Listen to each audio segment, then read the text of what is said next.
exposed and naked, in a world full of hatred, where the sick thoughts of mankind control all the sacred. I pause. What up, everybody? It's your man Player T. That's me, Hollywood in the hood, doing it really big. I'm right here with Mr. Minister DeBeer Bay right here. How you doing, sir? Good, good, good. And he has a great play that's going on around the country entitled Lynch. So he's here today to speak about the play. We're very glad to have you, sir. Thank you very much. Yeah, it's good to be here. It's very good to be here. I'm involved in a play called Lynch, and we're taking this play nationally. And the premise of the play is based on a speech made in 1712 by Willie Lynch on the Jamestown River to the plantation owners at that time who invited him in. And basically they were having problems with slaves. Slaves was fighting, running off, crops were getting destroyed, and they had no idea how to control the slaves. So they brought this guy in, a West Indian guy, and he was asked to give them a strategy on how can we stop all of this destruction of our crops. Willie Lynch, 300 years ago, planned on turning nature around so that the woman would be the man and we would be the dependent ones standing behind her and very afraid. That's why the homosexual community is trying to distance itself from the term pedophilia so much right now, because they don't want people to see where they're going. Like my wife always says, they have us laughing at stuff before they take us there. We think this is funny. We think that Madeira is funny. We're going to be really laughing at our men soon, because these boys are going to grow up to be Madeiras. He said, I take my slaves and I look at their differences and I multiply them. And, you know, this guy came in, did a speech, and actually told them, you know, we can put light against dark, young against old, and basically it was a divisional thought process and a self-hatred chip, I would like to say, that was put in our, you know, ancestors back then, and it was passed on through generations. Right. Well, now that's been out for quite some time.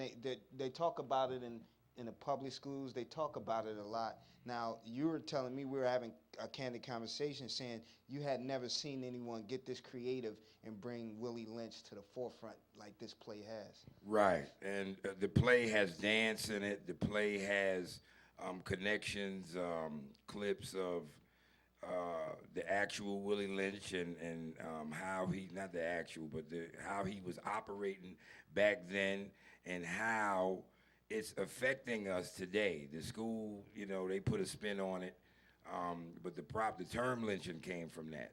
And so if you know anything about Alfred Wright and others, they were pretty much lynched and treated like Emmett Till today. And so the speech was to last 300 years, which was up in 2012. We're in 2014.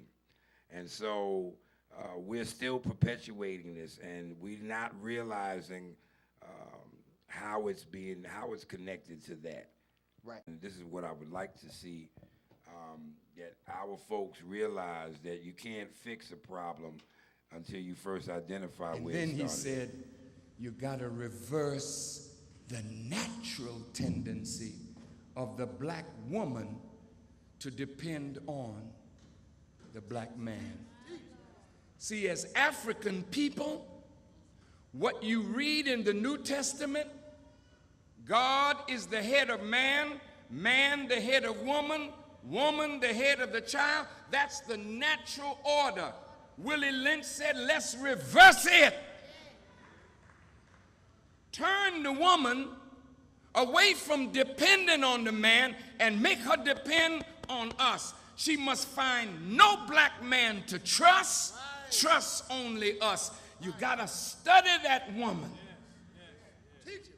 And if you can get her like a horse when you're breaking it to eat out of your hand, then she'll make her children and break them for us. Now, who's the writer of this wonderful piece? Reverend E. Naylor and she's better known as Queen Mother Abasi, who just came back from Africa and sat down with elders and gave her the permission to do the play and said that it was well needed. Wow, the elders in Africa? Ghana, to be exact.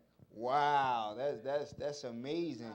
So when she got back from Ghana and you got wind to her writing and things of that nature, what was your first impression?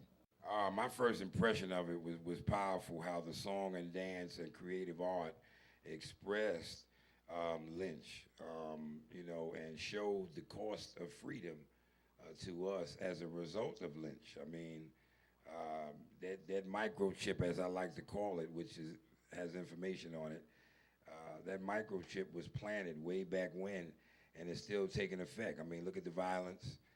Look at what's going on, killing each other. And, now they don't have to do anything. The owners of the chip or information that devised the plan don't have to do anything. All they got to do is sit back, and we destroy ourselves, and that was what the whole speech was about. Spiritually, it took me because I knew that it wasn't by accident. It was divine providence that I happened to be around her for one thing, and then another thing was communicated that I identified with.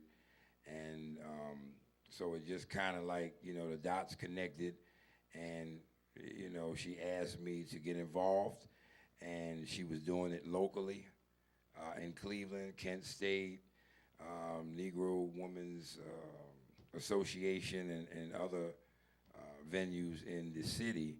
And I said, well, why don't you take it nationally? Let's go to Chicago, where most of the gang violence is spilling over into different cities, and we need to address that. Now, with the youth having at least heard of the term Willie Lynch, and maybe not even knowing to the full extent about it, how do you think you can reach the youth, and do you think the play does in fact reach the youth with its creativity? I do. We have youth in it, and so what we're actually doing at the same time is employing youth. These are paid actors, and we're employing them and taking them on tour. And wow. So, yeah, we have, yeah. Well, now that's a great dynamic right there, because that hits home, that resonates with the youth right there. What are you getting from them? What's their sense of being involved with the process, being involved with the project? What's your sense? Well, I'm getting a sense of clarity because they had no idea of really who Willie Lynch was. So whatever they're giving them in the school, they're skipping through that chapter and they're not identifying. Right. So they're becoming more enthusiastic. Do you see them taking them further in their lives?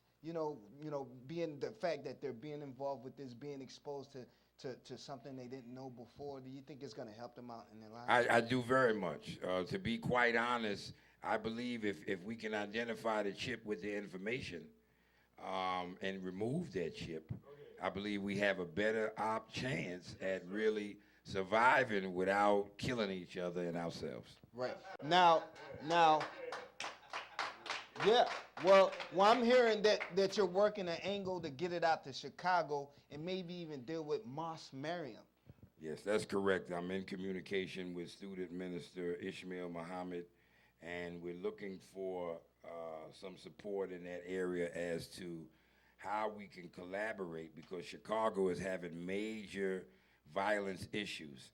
Right. And we believe that if we can bring Lynch to Chicago and get the young to understand how the connection between Lynch and what's happening now, we believe that a change could possibly happen.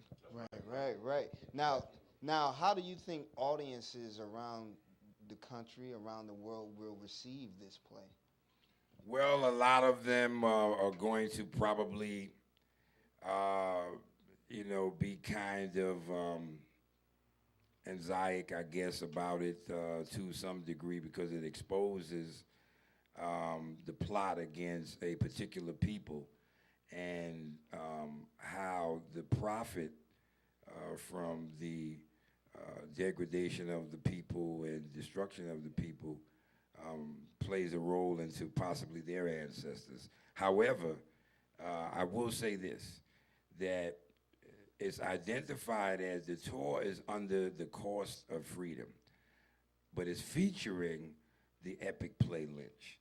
So we're dealing with the cost of freedom, what we've had, the price we had to pay to just deal with the liberties that we have today. So let me get this straight. So the tour is actually bigger than the play. Correct. The So tour, you got a platform that's, you're dealing with that involves more than a play. yes, the platform is because when you see and hear the cost of freedom, it is the performers and actors' job to show you how Lynch has robbed us of these freedoms. Right. Now, in your own words, what is the cost of freedom? Well, the cost of freedom is those that have died, so that we may sit here today and liberally operate without infringement or restrictions. Record all the setbacks. Fast forward towards the stars in the jetpack. My feet might fail me, my heart might ail me. The synagogues of Satan might accuse and jail me. Strip crown nail me, brimstone hail me. They might defeat the flesh, but they could never ever kill me.